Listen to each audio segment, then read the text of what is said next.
We had a great experience working with this STAR project team. We were taking a look at a really interesting opportunity in our business, and not only did the team bring some really interesting thinking and insight to the project, but they also left us with a tool that we can take back to our company as we take a look at these decisions that we need to make, and we can use that tool in a dynamic fashion to help us not just today, but in the months and years beyond now when we think about how we might want to move forward.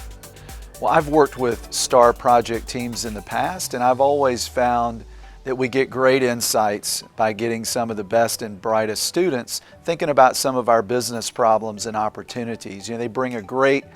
fresh perspective from outside the company, and I've just always found it to be a really interesting source of insight and driving and maybe changing our thinking about things.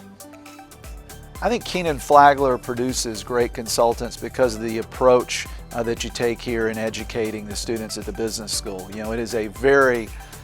multi-dimensional approach that's designed to build great general managers over time. And I also think the collaborative nature of the student body here and how they're taught and how they learn to work together just naturally makes them